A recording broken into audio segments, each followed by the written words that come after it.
Sveikos mielosios, tai šiandien noriu su jumis pakalbėti apie blakstienų priauginimo ir laminavimo meistrės sėdėjimo padėtį, tam, kad jums neskaudėtų nugaros ir jums procedūra gautųsi teisingai, tvarkingai ir būtų lengva ją atlikti. Tai visų pirma, norėčiau pašnekėti apie kėdę. Tai kėdžių aš esu išbandžiusi ne vieną, pradėjau nuo įprastų kosmetologinių kėdžių, paprastų tokių apvalių. Tai su jom tikrai turėjau daug problemų su nugara, kol po to suinvestavau į šitą kėdę, kaip matot, va tokį balną. Ir tikrai šitą investiciją pasiteisino. Tai kas dabar dėl tų kėdžių? Visų pirma, kėdė turėtų būti su ratukais. Tai čia yra būtinai, kad jūs galėtumėt pasislinkti prie klientės lengvai ir patogiai. Toliau kitas labai svarbus niuansas, tai klientė visada yra dažniausiai vienoj gulimoj padėty ir aš tiesiog pasikeliu, kėdės aukštį pasireguliuoju. Tai aukštis turėtų būtinai reguliuotis. Toliau šita kėdė būtinai irgi turėtų turėti atlošą, kad jūs šiek tiek galėtumėt kartais atsilošti ir pailsinti nugarą. Ir jinai dar pas mane turi ir pačio balno reguliavimo kryptį pirmin atgal. Šitas gal nėra labai būtinas dalykas, nes jo nereguliuoju.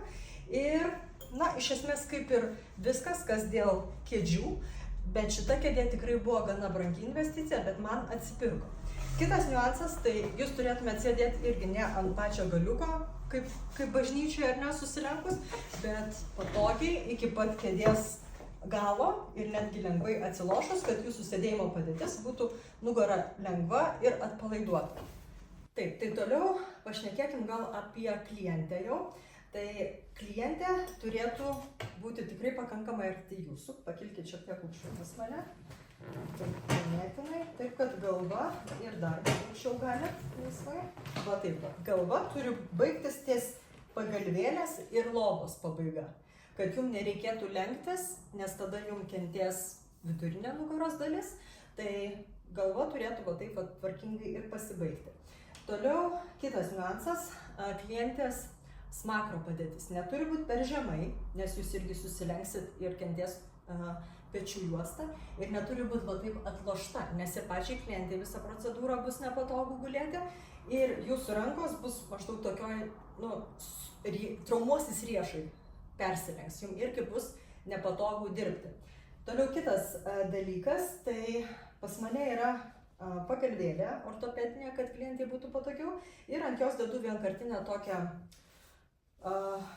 užtiesaliuką, kurį atradau netikėtai ir persilenkiu pusę jo tam, kad vienoje pusėje, kadangi aš esu dešiniarankė, susidedu savo įrankius. Tai klientė irgi turėtų gulėti taip, kad netrukdytų jūsų įrankiai netrukdytų jai ir tie įrankiai negriūtų jum nuo lovos. Taigi, dirbant su laminavimu, pagrindinė svarbiausia dalis tai yra ta, kad klientės galva turėtų būti ties jūsų pilvu. Maždaug tokia padėtis. Aišku, skiriasi klienčių ar ne ūgis, galvos dydis, bet vis tiek orientuokitės į tai, kad galva ties jūsų pilvu. Ir tada tikrai jums turėtų būti pakankamai lengva ir patogu dirbti.